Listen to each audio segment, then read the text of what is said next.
Good evening. So let's start with the class. So देखो, हम लोगों ने कैश कंसिडरेशन में इशू ऑफ शेयर्स कैसे किए जाते हैं वो समझा। पार्टली पेड हो, फुल्ली पेड हो, राइट। जिसमें हमने right shares and issue of shares अभी करा नहीं है, राइट ना बच्चों? ओके।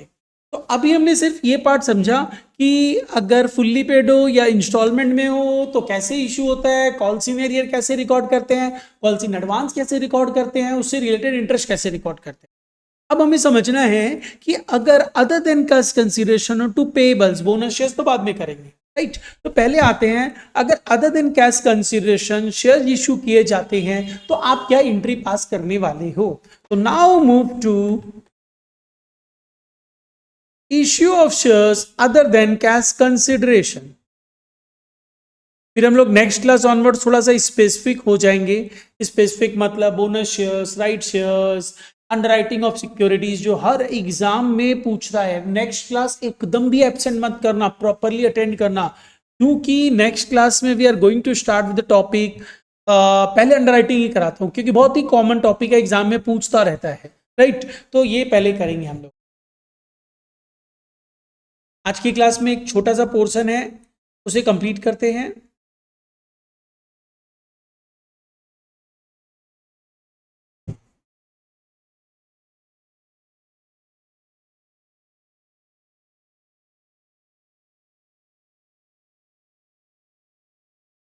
इश्यू ऑफ शेयर्स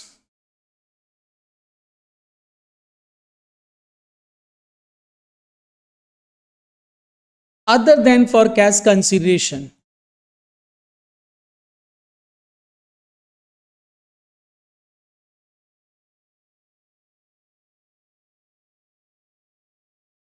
मतलब हमने शेयर्स क्या किया, कैश में इशू नहीं किया। शेयर्स इशू किया, कैश में इशू नहीं किया। मतलब क्या किया सर, जिसे भी मुझे पे करना था मैं उसे कैश पे नहीं करके शेयर्स दे दे रहा हूं। तो सर किसे पे करना था, चलिए बात करते हैं दो चार जन की। सबसे पहले नंबर वन, इशू मेरे को प्रमोटर्स को कुछ पे करना था। तो बेसिकली क्या होगा, अमाउंट पेबल टू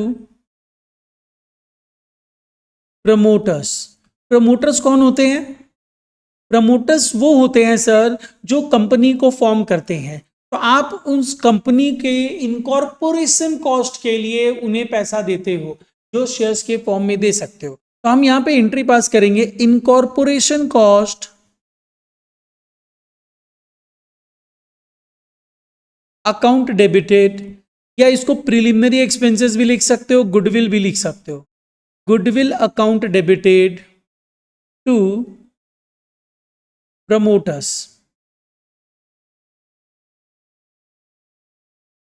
राइट। ये प्रमोटर कौन हो गया आपके लिए, पेबल हो गया, इसे पे करना था, राइट। मैं इसे वर्ड यूज कर दे रहा हूं, पेबल। मतलब कंपनी के लिए इट्स अ पेबल ना, ठीक है। क्योंकि हम बार बार शेयर्स इशू की एंट्री नहीं पास करेंगे, कंसेप्ट एक बार समझ लेते हैं पेबल्स का, एक बार इशू ऑफ शेयर्स की एंट्री पास कर देंगे। अब आ जाओ, सपोज कर लो मैंने कुछ एसेट्स खरीदा, परचेज ऑफ एसेट या गुड्स ऑन क्रेडिट। आप क्या एंट्री पास करते हो?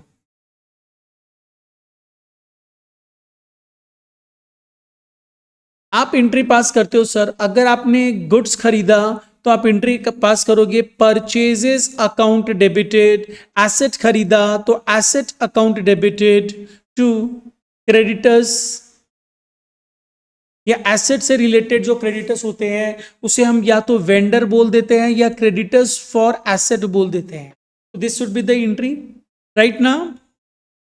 Yes sir. तो यहां पे ये जो वेंडर है या क्रेडिटर है वो तुम्हारे लिए क्या है सर, ये हमारे लिए पेएबल है। Got it? चलिए नेक्स्ट आइए।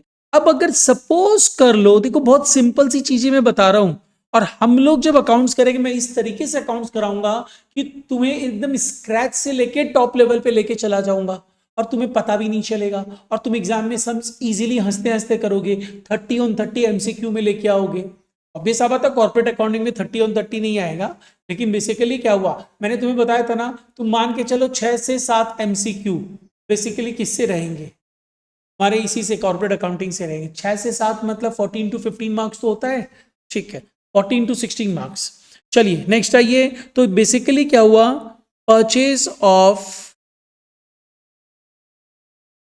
रनिंग बिजनेस, आप किसी के रनिंग बिजनेस को एक्वायर कर ले रहे हो। रनिंग बिजनेस क्या होता है सर, रनिंग बिजनेस मतलब हुआ किसी का बिजनेस ऑलरेडी चल रहा था, आपने उसके बिजनेस को परचेज कर लिया, तो आप एंट्री क्या करोगे, आप उसके एसेट्स को भी खरीदोगे, आप उसकी लाइबिलिटीज को भी खरीदोगे।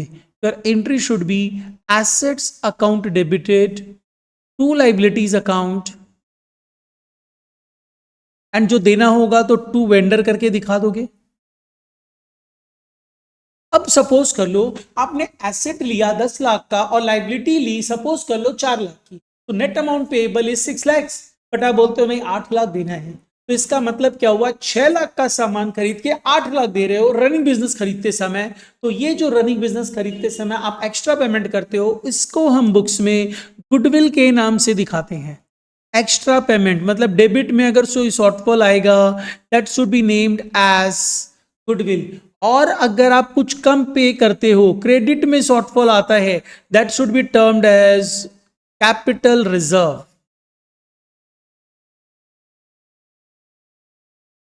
आ रहा है समझ में बच्चों?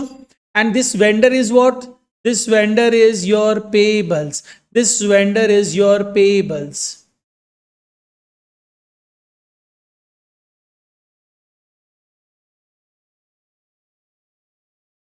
राइट, चलिए move to the next part. अब एक चीज बात करो सर, एक पार्ट और लेते हैं। मैंने क्या किया, प्रमोटर्स, प्रमोटर्स किसको बोल, प्रमोटर्स नहीं, अंडरराइटर्स, अंडरराइटर्स किसे बोलते हैं, जो मैं करवाऊंगा next class, underwriting of securities. Underwriters मतलब क्या होता है, वो बंदा, वो पर्सन जो तुम्हारे कंपनी के सिक्योरिटीज को, शेयर्स को, डिवेंचर्स को मार्केट में ऑफर करवाता है, अब बदले में कमीशन लेता है। तो आप बेसिकली क्या करने वाले हो, कमीशन के लिए एक एंट्री पास करोगे ना, तो कमीशन के लिए एंट्री क्या पास करोगे, तो कमीशन के लिए आपकी एंट्री होगी for underwriting commission. Underwriting commission के लिए आप जो एंट्री पास करोगे वो एंट्री क्या होनी चाहिए, वो एंट्री अपनी हो जाएगी अंडरराइटिंग कमीशन अकाउंट डेबिटेड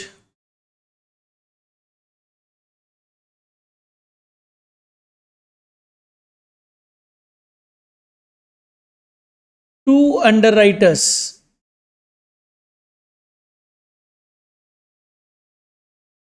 और ये जो अंडरराइटर्स होंगे, ये जो अंडरराइटर्स होंगे ये हमारे लिए क्या हो जाएंगे, इनको हम बोलेंगे पेएबल्स।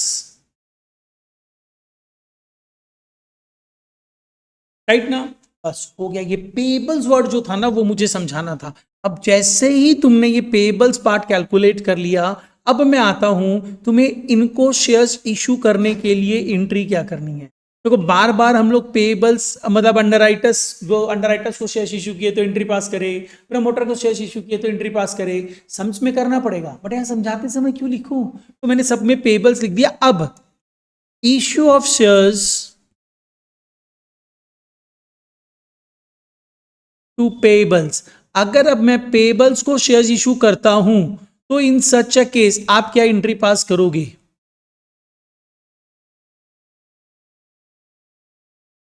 देखो भाई पेएबल्स को जब मैं शेयर्स इशू करूंगा तो मैं एंट्री पास करूंगा पेएबल्स अकाउंट डेबिटेड। अगर पेएबल्स में तुम्हारे पास अंडरराइटर्स हो तो अंडरराइटर को डेबिट करना, तुम्हारे पास प्रमोटर हो तो प्रमोटर को डेबिट करना, तुम्हारे पास वेंडर हो तो वेंडर को डेबिट करना। Payables account debited to share capital.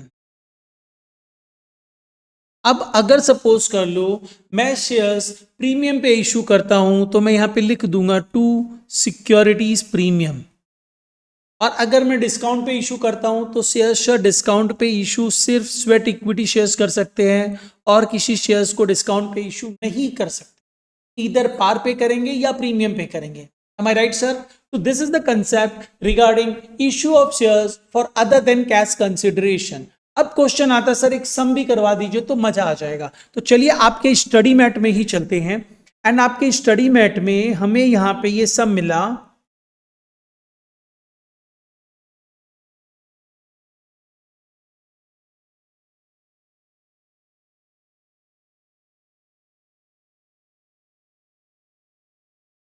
Yes this one, page number 22, CMA institute के स्टडी मैट से पेज नंबर 22, जहां पे issue of shares for consideration other than cash available है। यहां पे आपको इंफॉर्मेशन में एंट्रीज बताइए जो मैंने समझा दिया है, आप सीधे सम में आओ। इन्होंने क्या बोला, B limited purchase the assets for ₹10,80,000 from C limited, consideration fully paid shares में देना है। एकदम सिंपल सम है, इसके लिए तो मैं एंट्री लिखवाने वाला ही नहीं हूं, स्टडी मैट से डिस्कस करते हैं। हम लोग पहले एंट्री पास करेंगे, assets account debited to C limited. अब बोल रहा है अगर शेयर्स पार पे इशू करे तो क्या होगा, प्रीमियम पे इशू करे तो क्या होगा। हमेशा तुमको नंबर ऑफ शेयर्स निकालना है। यहां पे एक शेयर 100 रुपए के हैं, मैं पार पे इशू कर रहा हूं, मतलब 100 रुपए पे इशू कर रहा हूं। तुम नंबर ऑफ शेयर्स कैसे निकालोगे, तुम लिखोगे, हमेशा कैलकुलेट करोगे amount payable divided by issue price amount payable divided by issue price, you will get number of shares. तो अमाउंट पेएबल कितना है सर, इन द केस अगर शेयर्स में पार पे इशू करता हूं, अमाउंट पेएबल तो 10,80,000 ही है, इशू प्राइस 100 रुपया है, तो नंबर ऑफ शेयर्स कितने हो गए सर, 10,800 शेयर्स, राइट। ये कैलकुलेट करना। अब एंट्री करेंगे, अगर मैं पार पे शेयर्स इशू कर रहा हूं तो मैं एंट्री पास करूंगा, C limited account debited to equity share capital 10,800 shares at the rate 100 each. Done. अगर मैं शेयर्स प्रीमियम पे इशू करता तो इन सच सर्कमस्टांसेस ये मेरा जो इशू प्राइस है ना वो चेंज हो जाता। इशू प्राइस कितना हो जाता सर, भाई इशू प्राइस मेरा 120 रुपया हो जाता, क्योंकि 20% प्रीमियम है। तो what about number of shares, it's 9,000 shares. आ जाइए एंट्री पास कर दीजिए, C limited account debited to equity share capital to securities premium, जिसमें अमाउंट क्या हुआ देखो, 9,000 shares into 100, 9,000 shares into 20, and C limited में तो फिक्स्ड अमाउंट है, पता ही है 10,80,000 देना है। तो in this way you have to calculate number of shares and ultimately उसे आपको बुक्स में दिखाना है। ठीक है, चलिए। D Limited issued 2,000 shares of 100 each, created as fully paid to the promoters for their services, and issued 1,000 shares of 100 each to underwriters for their underwriting services। चलो underwriters का पार्ट भी डाल दिया। तो मैंने इनसे जब प्रमोटर्स को जब शेयर इशू किया, इसमें इन्होंने डायरेक्ट एंट्री पास करती, मैं बोलता गुडविल टू प्रमोटर करो, प्रमोटर टू शेयर कैपिटल करो। इन्होंने किया goodwill to equity share capital for issuing shares to promoters, 2,000 shares 100 each. Underwriters को देना है तो अंडरराइटिंग कमीशन टू अंडरराइटर्स, कितने शेयर सर, 1,000 शेयर 100 रुपए मतलब 1,00,000, फिर underwriters to share capital. Got it, क्या होगा इससे, ठीक है, समझ में आ गया होगा सभी को। That is issue of shares other than cash consume. अब मैं एक बार तुम्हें यह बताता हूं, अगर शेयर्स के केस में तुम्हें बैलेंस शीट बनानी हो तो तुम बैलेंस शीट कैसे बनाओगे, उसे समझ लो। अगर कोई एक्सपेंसेस ऑन इशू हो तो क्या करोगे सर, एक्सपेंसेस ऑन इशू मतलब शेयर्स इशू करते समय कोई एक्सपेंसेस हुआ, आपकी एंट्री होगी expenses of issue account debited या shares issue expenses account debited to bank account, and उसको बाद में पीएल से क्लोज कर दोगे, नॉट अकाउंट के थ्रू, स्टेटमेंट ऑफ पीएल के थ्रू। Got it. चलिए अब हम लोग एक सम करेंगे जिसमें मैं आपको बैलेंस शीट भी बताने वाला हूं।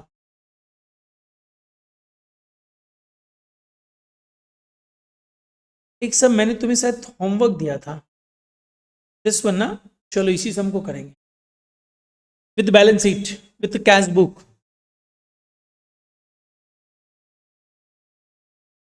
ओके बच्चों, आ जाओ, पहले बैलेंस शीट समझो। देखो सर, अगर मैं आपको बैलेंस शीट बताता हूं तो आप बैलेंस शीट में क्या करोगे, बैलेंस शीट जो ये सिर्फ एंड सिर्फ इश्यू ऑफ शेयर्स के लिए मैं बैलेंस शीट आपको बता रहा हूं, ठीक है। तो आप यहां पे क्या लिखोगे, यहां पे आप लिखोगे बैलेंस शीट जिसके बुक में बनाओगे, बुक्स ऑफ बैलेंस शीट।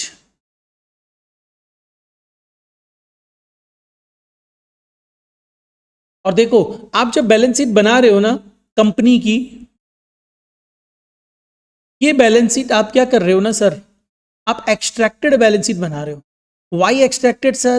क्योंकि आपके पास कंप्लीट इंफॉर्मेशन अवेलेबल ही नहीं होगी। तो ये जो है एक्सट्रैक्टेड मतलब आधी अधूरी बैलेंस शीट है, एक पर्टिकुलर डेट पे बन रही है। और कंपनी की जो बैलेंस शीट आप बनाते हो वो ऑलवेज किसके अकॉर्डिंगली बनती है? As per part 1 schedule 3। ठीक है, फॉर्मेट है, उस फॉर्मेट को फॉलो करते हैं। तो this is about balance sheet. अब फॉर्मेट क्या है सर? चलो बताता हूं। तो देखो, फॉर्मेट तो एकदम सिंपल सा है, स्टेटमेंट का फॉर्मेट है। और शेयर्स के केस में तो एकदम सिंपल है। ये बैलेंस शीट बहुत डिटेल में तुम्हें मैं पढ़ाऊंगा जब तुम्हें मैं कंपनी फाइनल अकाउंट करवाऊंगा, जो तुम्हारे सिलेबस का पार्ट है।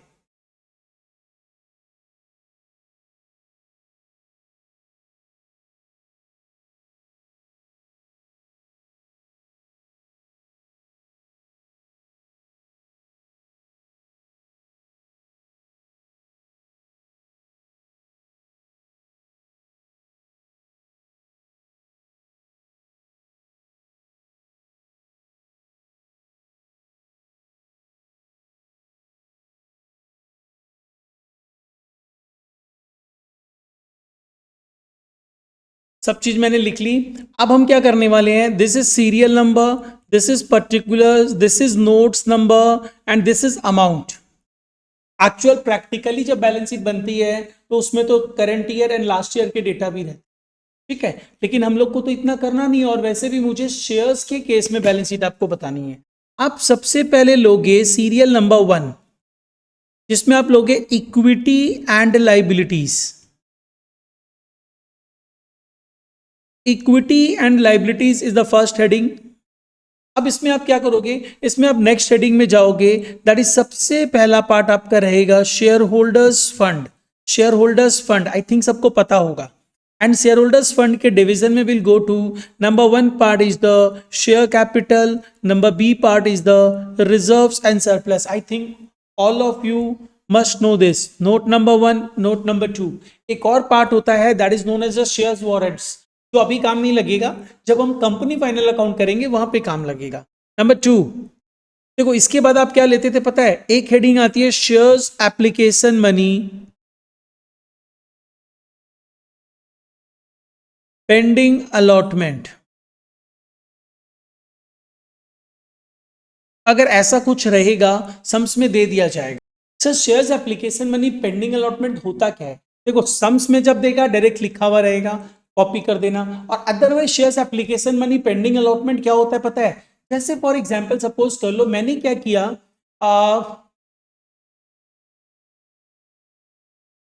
16 मार्च 25 को शेयर्स और आईपीओ निकाला, ऑफर डेट, ठीक है, open issue open date, and issue closes on 28 March 2025। तो 28 मार्च 2025 तक मेरे पास सबके पास सबका रुपया आ चुका रहेगा, एप्लीकेशन सारी आ चुकी रहेगी, बैंक में मेरा पैसा आ चुका रहेगा। मतलब मैं एंट्री पास कर दूंगा, bank account debited to equity share या प्रेफरेंशियल एप्लीकेशन अकाउंट। क्या हुआ? मैंने बोला शेयर्स अलॉट होगा 10 अप्रैल 25 को। तो भाई 31 मार्च 25 को तो बैलेंस शीट बनेगी। तो उस समय जो ये 28 मार्च तक जो पैसा आया वो क्या कैपिटल बन चुका है? शेयर्स ये अलॉट नहीं हुआ, कैपिटल कैसे बनेगा? तो वो जो पैसा आपको मिला, उस अमाउंट को आप क्या बोलोगे? उस अमाउंट को आप बोलोगे shares application money pending allotment. मतलब अगर मतलब जैसे आईपीओ या एफपीओ क्लोज हो चुके रहते हैं, पैसा मिल चुका रहता है कंपनी को एप्लीकेशन का, एंड अलॉटमेंट नहीं हुआ रहता है, इन बिटवीन अगर बैलेंस शीट डेट आ जाती है, तो जो पैसा एप्लीकेशन का मिल चुका रहता है उसी को share application money pending allotment बोला जाता है। बट इट, चलिए फर्दर मूव करते हैं।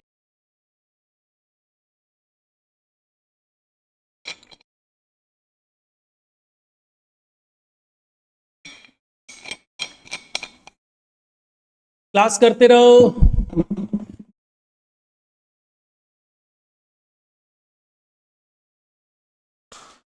ओके, इसके बाद क्या करना है सर? वैसे देखा जाए तो देखो, तुम जब बैलेंस शीट बनाओगे ना, तो यहाँ एक पार्ट और आता है, that is called non current liabilities.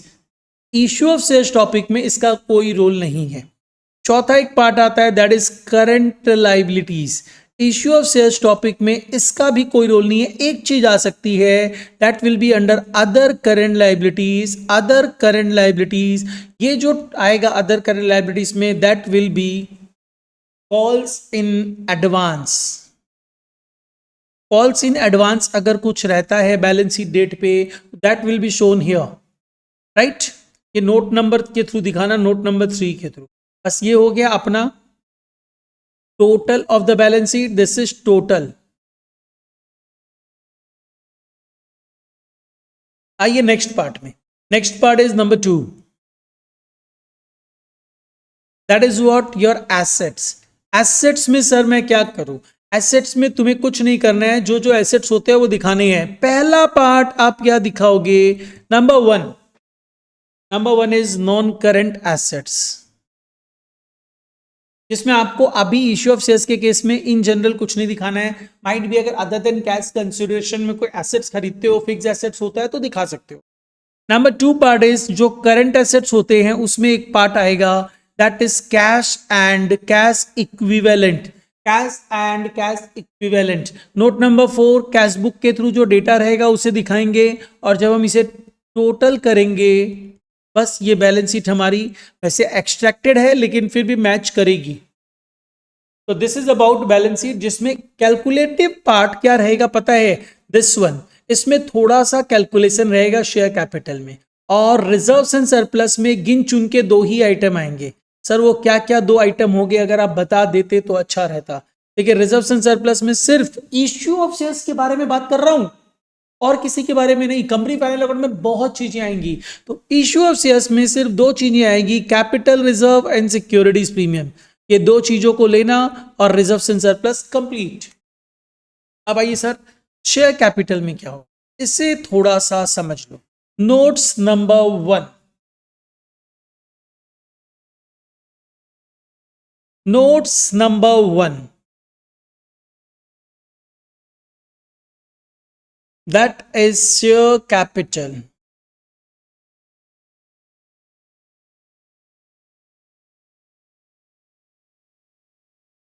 देखो भाई, पहले जो हम लेते हैं that is authorised capital.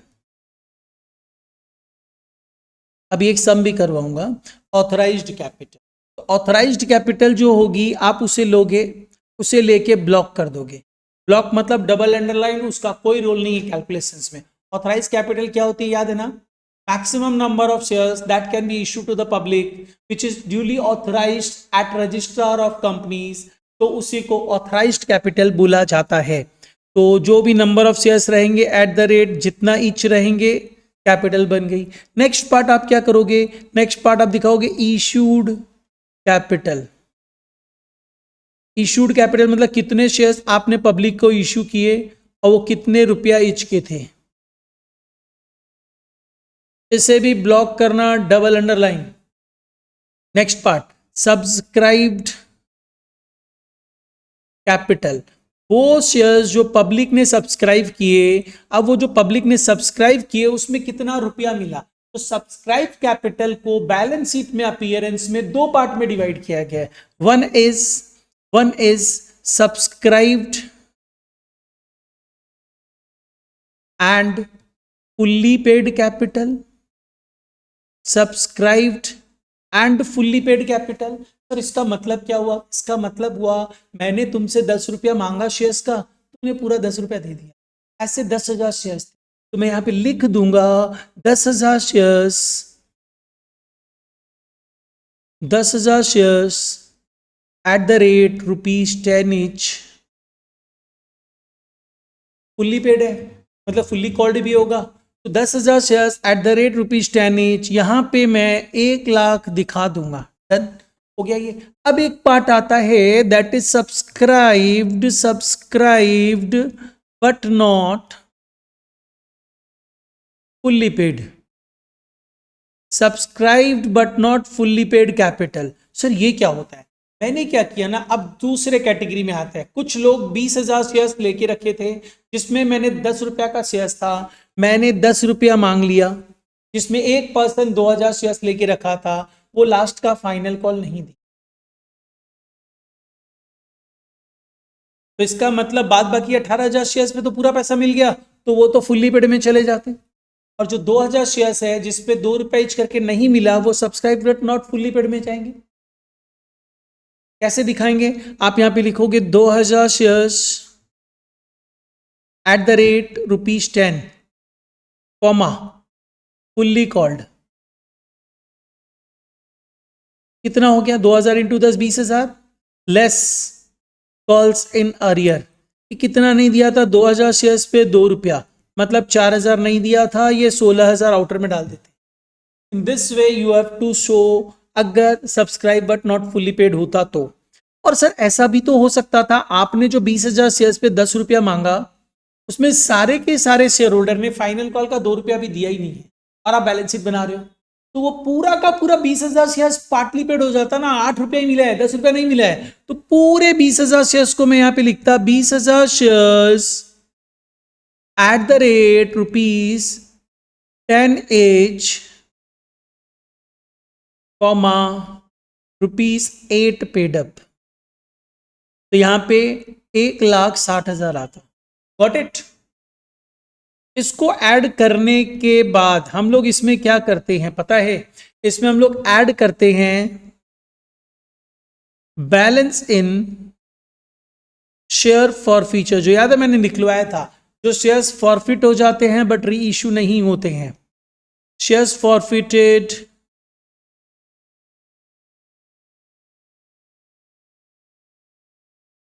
But not री issued.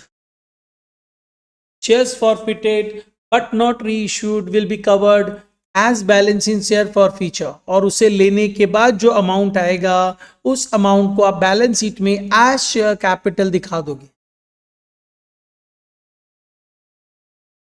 In balance sheet as share capital. Got it? अब देखो, मैंने तो अभी एक बार समझाया है, अब जब तक आप इसके ऊपर सम नहीं करोगे आप नहीं समझ पाओगे। चलो सम में चलते हैं। देखो जनरली क्या है ना, ये जो इशू ऑफ शेयर्स टॉपिक अपने कर रहे हैं ना स्पेसिफिकली, उससे रिलेटेड क्वेश्चंस कम पूछता है। आपने भी देखा, हमने एक ही पीवाईक्यू किए थे, एक ही सम पूछा, बट हाँ अगर पूछेगा तो ऐसा सम पूछेगा। इसमें क्या दिया है? एसओएस लिमिटेड इशूड प्रोस्पेक्टस, जिसमें 6,000 शेयर्स उन्होंने ऑफर किया, 10 रुपया इच का था, 2 रुपया प्रीमियम था। इस तरह के पैसा मिलना था, जिसमें एप्लीकेशन 9,000 शेयर्स की आई, अलॉटमेंट प्रोराटा में हुआ to the applicants of 7,500 shares. तो सर जो बैलेंस और 1,500 शेयर्स बचे उसका पैसा वापस कर दिया गया। जो एक्स्ट्रा पैसा आया था उसको अलॉटमेंट तक ही एडजस्ट करेंगे। फिर कोई लोग फेल कर रहे हैं, तो पहले अपने सम्स में जो वर्किंग्स करते हैं, इनिशियल स्टेप्स लेते हैं, उसे कंप्लीट कर।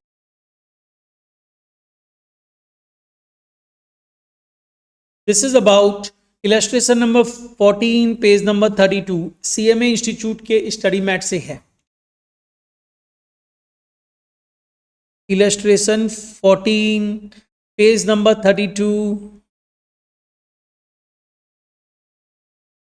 सीएमए इंस्टीट्यूट के स्टडी मैट से है। तो इस सम में हम क्या करने वाले हैं? इस सम में हम एंट्री तो पास करेंगे ही, बैलेंस शीट भी बनाने वाले हैं, एंड कैश बुक भी बना दूं क्या? चलो कैश बुक भी बना देता हूं। तो देखो एक चीज ध्यान रखना, जब भी आप कैश बुक बनाते हो तो जो बैंक से रिलेटेड एंट्री होती है ना, वो कभी भी आप जर्नल्स में नहीं बनाओ, ठीक है?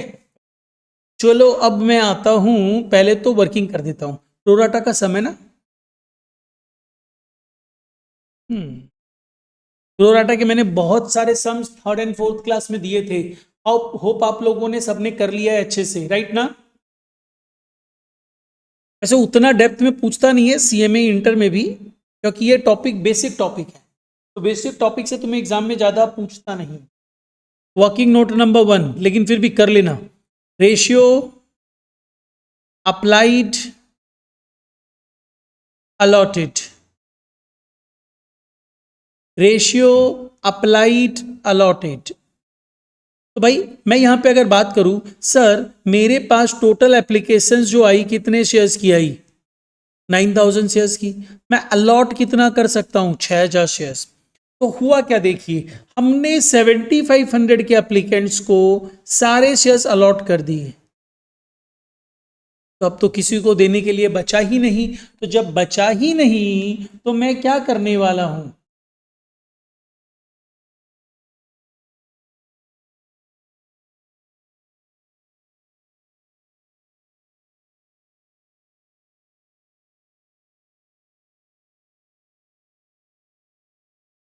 5:4 is the ratio of allotment. तो जो 1500 शेयर्स बचे उन्हें मैं कुछ नहीं दे सकता हूं।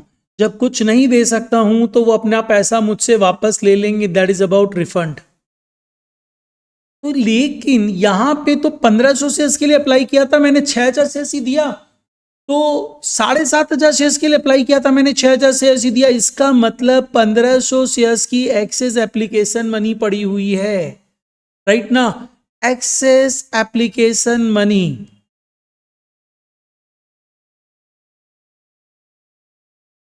एक्सेस एप्लीकेशन मनी 1500 शेयर्स की है, 1500 इंटू एप्लीकेशन का अमाउंट कितना है, सर एप्लीकेशन का अमाउंट 2 रुपया है, मतलब 3000 रुपया एक्सेस एप्लीकेशन मनी है। तो अगर मैं बोलूं सर निकाल दो एक्सेस एप्लीकेशन मनी पर शेयर अलॉटेड, तो तुम क्या करोगी, तो सर कैलकुलेट करेंगे और क्या करेंगे। 3000 शेयर्स, 3000 रुपीज एक्स्ट्रा आया है, and the shares allotted are 6000 shares. तो मैं अगर इसको डिवाइडेड बाई 6000 करता हूं तो मेरे को 50 पैसा मिलता है, मतलब 50 पैसा per share allotted excess application money आई हुई है। हो गया एक पार्ट कंप्लीट। अब हम लोग आ जाते हैं एक वर्किंग नोट 2 का स्पेस रखते हुए ये कैश बुक एंड जर्नल्स बनाते।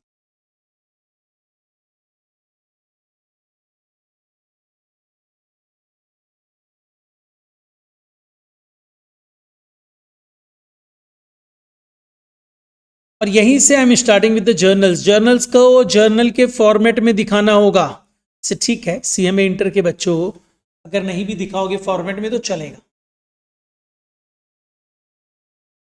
कैश बुक, यहां पे single column bank column only रहेगा। Okay sir sir sir sir अब एंट्री पास करते हैं। पहली एंट्री जो होगी, आप 9000 शेयर्स का एप्लीकेशन मनी रिसीव करोगे, वो तो पूरी रिसीव करनी पड़ेगी, this is the cash entry. तो आप इसे सीधा यहां पे दिखा दोगे, bank account debited to equity share application account. तो bank account debited to equity share application जब आप करोगे तो इन सच ए केस यहां पे जो अमाउंट आएगा वो 9000 शेयर्स पे ₹2 करके आएगा, राइट सर। अच्छा जी, अब इसके बाद क्या करेंगे सर, एप्लीकेशन के पैसों को ट्रांसफर करेंगे। तो कोई रिफंड भी हो रहा है क्या, रिफंड की एंट्री क्या होगी, अगर रिसीव की एंट्री बैंक टू एप्लीकेशन होती है तो रिफंड की एंट्री क्या होगी, एप्लीकेशन टू बैंक। तो रिफंड की एंट्री हम यहां पे पोस्ट कर देंगे by equity share application account. Amount कितना होगा, जितना मैंने रिफंड किया 1500 इंटू 2। एंड अब एक एंट्री आप यहां पे करोगे, equity share application account debited to, जितना पैसा आपने कैपिटल में ट्रांसफर किया टू इक्विटी शेयर कैपिटल, और जितना पैसा आपने अलॉटमेंट में ट्रांसफर किया इक्विटी शेयर अलॉटमेंट। सर कितना अमाउंट हुआ, एप्लीकेशन का 7500 शेयर्स इंटू 2, 9000 शेयर्स था, 1500 शेयर्स से देखो मैंने यहां पे एंट्री पास कर दी कैश बुक। तो कैपिटल में कितना ट्रांसफर हुआ है, जितने शेयर्स अलॉट किए गए हैं, एंड अलॉटमेंट में कितना ट्रांसफर हुआ है, 1500 इंटू 2, एक्स्ट्रा पैसा, क्योंकि वो आगे गया ही नहीं, 50 पैसा एक्स्ट्रा है, 50 पैसा कहां जाएगा, 50 पैसा अलॉटमेंट से आगे जा ही नहीं पाएगा, क्योंकि अलॉटमेंट ही कितने का है, 3 रुपये 5 रुपये का है। तो 5 रुपया में 50 पैसा तो जाके खत्म हो जाएगा, आगे निकल ही नहीं पाएगा। अगर ये 6 रुपया होता तो 6 रुपया 5 रुपया में जाके 1 रुपया निकल आता है ना, तो वो 1 रुपया फर्स्ट कॉल में चला। एनीवे, अब हम लोग आते हैं सर यहाँ पे एंट्री कंप्लीट कर देते हैं, हो गई। अब अलॉटमेंट ड्यू करते हैं। तो सर अलॉटमेंट ड्यू की एंट्री क्या होगी, equity allotment account debited to equity share capital to securities premium.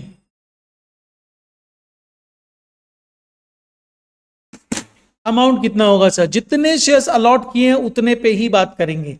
5 रुपया में 2 रुपया प्रीमियम है, शेयर्स अलॉटेड है 6000, तो हमारी एंट्री होगी 5 रुपया 3 रुपया 2 रुपया से, मल्टीप्लायर इज 6000 शेयर्स, राइट ना बच्चों, सब सही से कर रहे हो, कोई भी प्रॉब्लम नहीं हो रही है।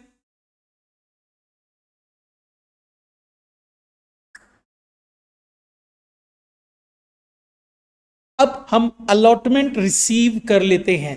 तो जैसे ही मैं अलॉटमेंट रिसीव करने के लिए जाऊंगा, तो अलॉटमेंट रिसीव करते समय मैं एंट्री क्या पास करूंगा, पहले देख लो कोई फेल करा है क्या।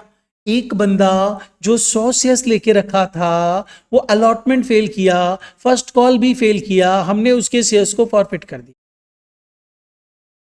मतलब फर्स्ट कॉल के बाद ही शेयर्स फॉरफिट हुए हैं। जेड बोल के एक होल्डर है 200 शेयर्स का, वो क्या किया है, बोथ द कॉल्स फेल किया है, उसके शेयर्स को सेकेंड एंड फाइनल कॉल के बाद फॉरफिट कर दी है सर। पहले अपने देखते हैं 100 शेयर्स अलॉटेड ही है ना, नहीं तो याद है मैंने एक बार कराया था, अप्लाइड दिया होगा तो you have to convert that into the allotted numbers. अच्छा चलो आओ 100 शेयर्स की बात करता हूं। तो एंट्री क्या होगी सर, जो पैसा मिला उसके लिए bank account debited to share allotment, जो नहीं मिला उसके लिए calls in arrear account debited to share allotment, right. चलिए तो पहले जर्नल्स में हम लोग सिर्फ एंट्री दिखाएंगे, calls in arrears account debited to equity share allotment, कितना पैसा मिलना चाहिए था। तो मैं बात करूंगा सर, मैंने 5 रुपया मांगा जिसमें 50 पैसा ऑलरेडी दिया हुआ था, मतलब मुझे इस पर्सन से 4.5 रुपया लेना था, बट इसने जो 100 शेयर्स लेके रखे थे उस पर कुछ नहीं दिया, मतलब 4.5 रुपया नहीं दिया। This is about calls in arrear.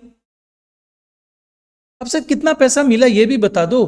तो देख यहां पे मैं आया bank account debited to equity share allotment, तो यहां पे मैं बोलूंगा 6000 शेयर्स में 100 शेयर्स पे मुझे अलॉटमेंट का अमाउंट नहीं, बात बाकी पे मिला। तो मिला भी तो कितना मिला, सारे शेयर होल्डर से तुम 5 रुपया मांगोगे, सभी तुम्हें 50 पैसा पहले से दे के रखे हैं, तो इतना ही तो मिलना चाहिए, मतलब 5900 इंटू 4.5, मतलब 26,550 रुपया आपको मिलना चाहिए था, जो मिला है। अच्छा अब देखो कैसे कैलकुलेशन दूसरे तरीके से करके देख, मुझे अलॉटमेंट में कितना अमाउंट लेना था 30,000, माइनस ऑलरेडी कितना मिला हुआ था 3,000, तो मिलना कितना चाहिए था, सभी को ही पैसा देते तो 27,000, जिसमें इतना नहीं मिला, तो इतना कितना हुआ देखो तो 4.5 इंटू 100, 450 रुपया प्लस 27,000 26,550, गॉट इट। कैलकुलेशन है भाई, कैसे भी कर लो। अच्छा अब हम क्या करेंगे, फर्स्ट कॉल ड्यू कर देंगे। तो जैसे ही मैंने फर्स्ट कॉल ड्यू किया, मैंने एंट्री पास कर दी, equity share first call account debited, first call account debited to equity share capital. इसमें अमाउंट कितना होगा, तो इसमें जो अमाउंट लेंगे सर 6000 शेयर्स पे 3 रुपया, सारा पैसा मिला नहीं सर, एक आदमी जो अलॉटमेंट फेल किया वो तो फेल किया ही, एक दूसरा आदमी भी फेल कर गया। तो मैं यहां पे पहले कॉल्स इन अरियर लेता हूं, calls in arrear account debited to equity share first call, calls in arrear account debited to equity share first call, तो भाई कॉल सिनेरियर फर्स्ट कॉल पे कितना हुआ, 100 शेयर्स पे वो बंदा फेल किया जो अलॉटमेंट भी नहीं दिया था, और फिर 200 शेयर्स पे वो बंदा फेल किया जो कॉल ही नहीं दिया है। तो टोटल 300 शेयर्स पे 100 प्लस 200, मुझे फाइनल फर्स्ट कॉल का 3 रुपया नहीं मिला। तो सर मिला कितना, bank account debited to equity share first call, sir मुझे मिला 6000 माइनस 300 इंटू 3 रुपया, दैट इज 17,100 का अमाउंट मिला। Got it. चलिए फर्दर मूव करिए, प्लीज प्रॉपरली समझते रहिएगा, प्रॉपरली कॉपी में साथ साथ सॉल्व करिएगा, तभी अच्छे से समझ में आएगा। अगर कोई डाउट अराइज हो ग्रुप में डिस्कस करिए। अब आइए नेक्स्ट पार्ट। अब हम लोग फर्स्ट कॉल के बाद ही on his subsequent failure to pay the first call his shares were forfeited, his मतलब डी के शेयर्स को फॉरफिट किया जा रहा है। Forfeiture is a non cash entry, मैंने एंट्री पास करी,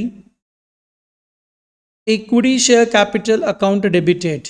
what about the called up value, अभी तक आपने कितना कॉल करा है, एप्लीकेशन का 2 रुपया, अलॉटमेंट का 3 रुपया, अरे यू आर सेइंग 5 रुपया, अरे 5 रुपया में 2 रुपया प्रीमियम है, कॉल्ड अप वैल्यू सिर्फ कैपिटल का होता है।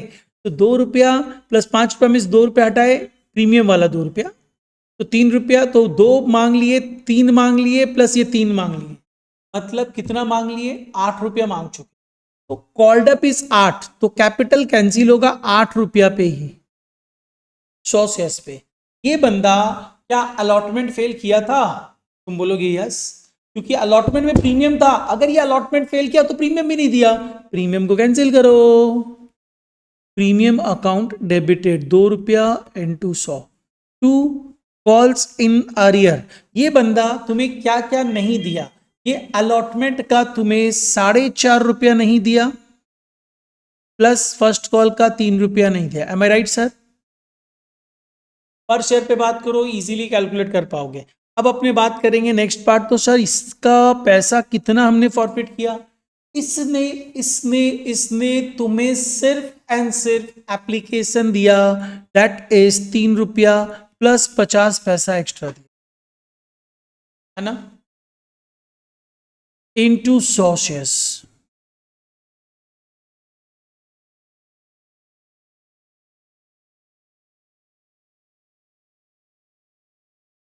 यही है ना, गड़बड़ है। एप्लीकेशन का कितना, 2 रुपया था, एप्लीकेशन वॉज ऑफ 2, मैंने गलती से 3 ले लिया, make it 2। Okay, debit credit match करेगा, तो आप समझ जाना आप सही कर रहे हो। अच्छा अब आओ नेक्स्ट पार्ट। सर अभी इसके बाद कुछ करना है, अभी इसको रीइश्यू नहीं किए हैं, रीइश्यू बाद में करेंगे, पहले अब फाइनल कॉल ड्यू करेंगे। तो हमारी एंट्री होगी equity share second and final call account debited to equity share capital, equity share second and final call account debited to equity share capital. इसमें जो अमाउंट होगा वो कितना होगा, देखिए 6000 शेयर्स में 100 शेयर्स फॉरफिट कर चुके हो आप। फॉरफिट मतलब अब किसी के पास नहीं है ये शेयर्स, क्योंकि रीइश्यू तो हुए नहीं है, तो पैसा किससे मांगोगे, नहीं, तो इसलिए इसको हटा दो, इनटू फाइनल कॉल 2 रुपया डिमांड कर। अब जो पैसा नहीं मिला उसके लिए कॉल्स इन अरियर को डेबिट कर दो, calls in arrear account debited to equity share second and final call. अब इसमें अमाउंट क्या होगा, देखिए भाई किसने पैसा नहीं दिया था, एक आदमी जो 200 शेयर्स लेके रखा था, वो बोथ द कॉल्स फेल किया। फर्स्ट कॉल में तो ऑलरेडी मैंने ले लिया था, सेकेंड कॉल में ले लो, 200 शेयर्स इंटू 2 रुपया। अब मिला कितना sir, to equity share second and final call. आइए हमें 6000 माइनस 100 शेयर्स पे मिलना चाहिए था पैसा, जिसमें भी 200 शेयर्स पे पैसा नहीं मिला, तो मिला कितना, इतने शेयर्स पे कितना अमाउंट मिला, 2 रुपया ईच, 11,400। डन। हो गया। अब आप इनके शेयर्स को 200 शेयर्स को भी फॉरफिट कर रहे हो, तो जब 200 शेयर्स फॉरफिट करोगे आप लिखोगे equity share capital account debited. क्या फुल्ली कॉल्ड अप शेयर है? Yes sir, shares are fully called up. 10 रुपये इंटू 200 शेयर्स, प्रीमियम डेबिट होगा। क्या ये बंदा प्रीमियम वाला पार्ट फेल किया? ये अलॉटमेंट फेल ही नहीं किया। सिंस ये अलॉटमेंट फेल ही नहीं किया तो तुम्हें प्रीमियम दे चुका है, और सिंस तुम्हें प्रीमियम दे चुका है तो प्रीमियम को कैंसिल मत करना। टू कॉल्स इन अरियर, क्योंकि ये अलॉटमेंट फेल नहीं कर रहा है एंड प्रीमियम अलॉटमेंट में था, तो अलॉटमेंट में था तो प्रीमियम तो मिल चुका है, तो प्रीमियम मिल चुका है तो उसे भूल जाओ। अब बात करेंगे टू कॉल सीनेरियर, ये क्या क्या नहीं दिया मुझे। ये मुझे फर्स्ट कॉल 3 रुपया नहीं दिया, फाइनल कॉल 2 रुपया नहीं दिया। To share forfeiture, sir क्या दिया? जो दे दिया वो मैंने फॉरफिट कर लिया। इसने एप्लीकेशन दिया 2 रुपया और अलॉटमेंट दिया 3 रुपया, प्रीमियम हटा के इंटू 200 शेयर्स, हो गया। अब आपने सारे शेयर्स फॉरफिट कर दिए, अब आप शेयर्स फॉरफिट करके री इश्यू कर रहे हो। कितने शेयर्स? 200 शेयर्स री इश्यू किए गए हैं, फुल्ली पेड 8.5 रुपया में। 10 रुपया का सामान 8.5 रुपया में दिए, मतलब 1.5 रुपया का डिस्काउंट है। एंट्री कर दीजिए। सर कुछ लिखा हुआ था, एंट्री करना अभी क्या मतलब है? कुछ लिखा हुआ था, bank account debited, share forfeiture account debited, to equity share capital. 10 रुपया का सामान 8.5 रुपया, मतलब 1.5 रुपया डिस्काउंट। कितने शेयर्स? कितने शेयर्स थे सरकार? 200, हो गया। अरे ओ सांबा, कितने शेयर्स थे सरकार? 200 शेयर्स थे। चलो हो गया।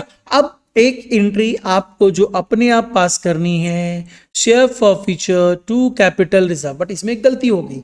मुझे कैश बुक बनाना है ना, तो ये बैंक वाला पोर्शन यहां पे नहीं ना आएगा।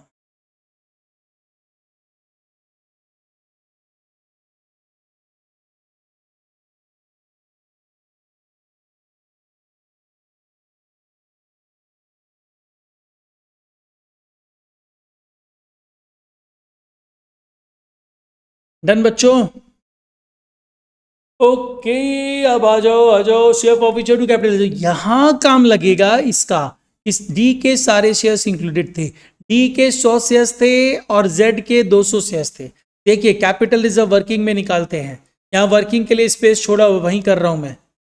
कैपिटल रिजर्व देखो, शेयर्स जो थे किस किस के थे?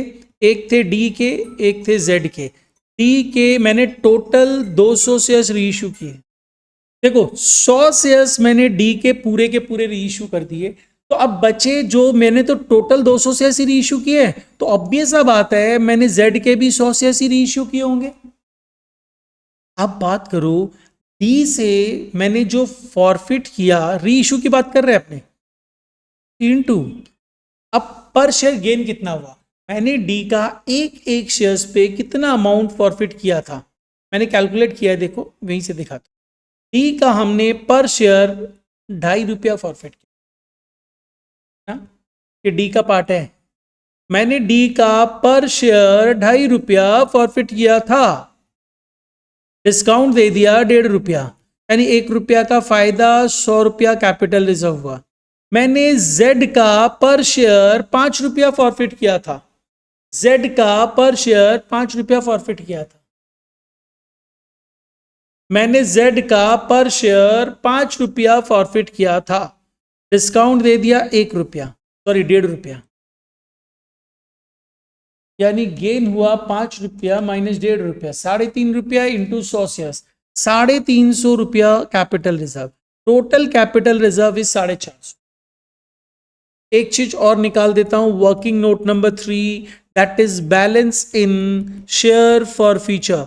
याद है ये मैंने कैसे निकालने बोला था? मैंने बोला था शेयर्स लेफ्ट लेना, तो जो जेड है ना उसके 200 शेयर्स फॉरफिट किए, 100 शेयर्स ही रीइश्यू किए, तो 100 शेयर्स बचे हुए हैं, इनटू पर शेयर फॉर फ्यूचर कितना है?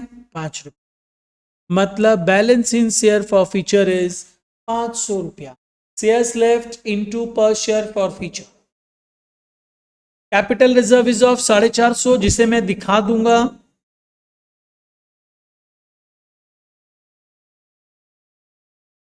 डन।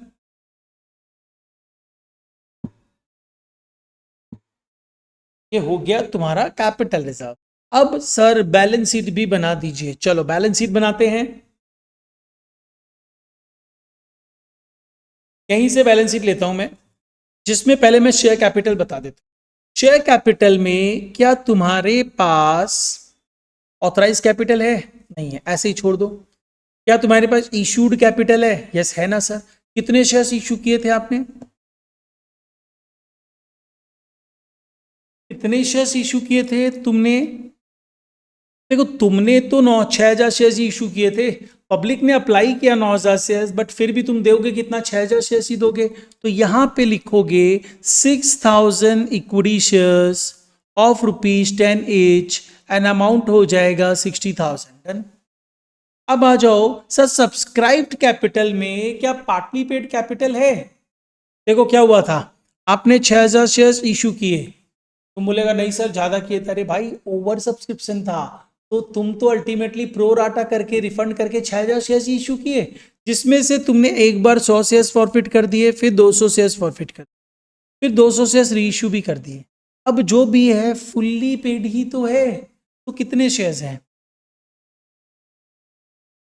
5,900। पूरा पैसा मिला हुआ है? यस सर पूरा पैसा मिला हुआ है। सिंपली क्या करोगे, यहां पे तुम लिखोगे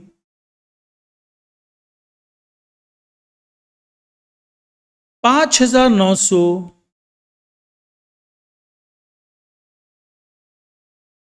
equity shares of ₹10 each, fully paid है 59,000। Subscribe but not fully paid कुछ नहीं है, 59,000। Balance in share for future तुमने कैलकुलेट किया था 500 है, तो दैट कम्स टू 59,500। इसे बैलेंस शीट में दोगे।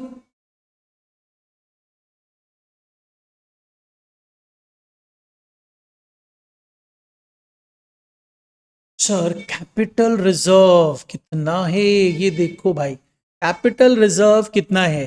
कैपिटल रिजर्व तुमने कैलकुलेट करा था 450 है। एंड सिक्योरिटीज प्रीमियम कितना है? इसको सिंपल तरीके से निकाल। तुमने प्रीमियम को कितनी बार क्रेडिट किया? 2 इंटू 6,000 मतलब 12,000, और एक बार प्रीमियम डेबिट भी हुआ। 12,000 माइनस 200 कितना हुआ? 11,800, राइट।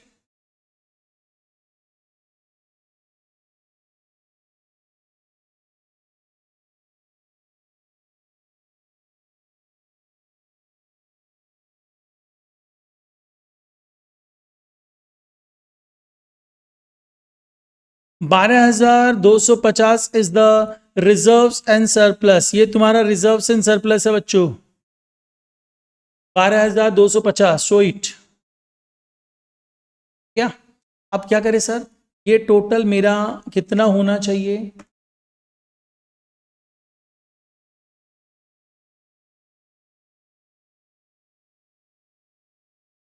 $71,750। It should be 71,750।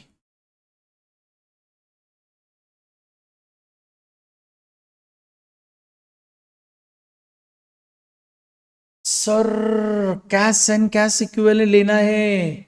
चले जाओ, करंट लाइब्रेरी में कुछ नहीं है तो चले जाओ कैश बुक में जो तुमने बनाई है, कैश बुक का टोटल करो, देखो कितना होता है।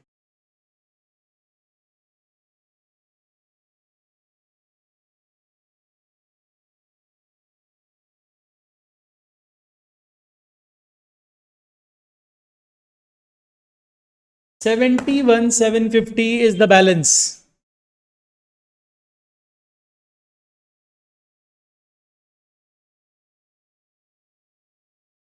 ये हो गयो थारो संपूर्ण। तो इस बैलेंस को ले लो, यहां पे जो बैलेंस शीट है 71,750 is the cash and cash equivalent, देखो मैच कर रहा है। This is about balance sheet, ये भी मैंने बता दिया। तो शेयर्स चैप्टर बेसिकली तुम्हारा एग्जाम ओरिएंटेड कंप्लीट हो चुका है। Issue of shares only, right, cash consideration other than cash consideration, जिसमें भी कुछ specific portion of the cash consideration हमने अभी कवर नहीं किया है, ना तो नॉन कैश कंसीडरेशन का कवर किया है। Sir what are that specific portion? ये रहा, आपने राइट शेयर्स हमें अभी करना है, इसॉप करना है, बोनस शेयर्स करना है, ये 3 चीजें करनी है। लेकिन हम लोग अब क्या करने वाले हैं, चलो नेक्स्ट क्लास में क्या करता हूं ना, पहले तुम्हें ESOP, bonus shares and right shares एक साथ कंप्लीट करवा देता हूं, ठीक है? फिर हम लोग नेक्स्ट पार्ट में मूव ऑन कर जाएंगे, that is most important topic and that is underwriting of shares and debentures. Exam में हर टर्म में पूछता है, तो करना बहुत जरूरी है, ठीक है? ये करके रखना, और 1-2 होमवर्क देता हूं from your study mat, please उसको करके रखना। To this illustration number 15 and homework जो है हम एसओएस बेसिस पे डिस्कस करेंगे। आप होमवर्क करोगे, ग्रुप में मुझसे डिस्कस करोगे, तभी हम लोग डिस्कशन करेंगे। इसका वीडियो उसी पर्सन को मिलेगा जो होमवर्क डिस्कस करेगा। Illustration number 15,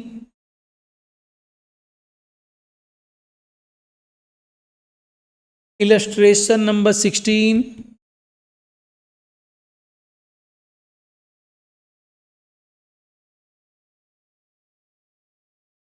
illustration number 17,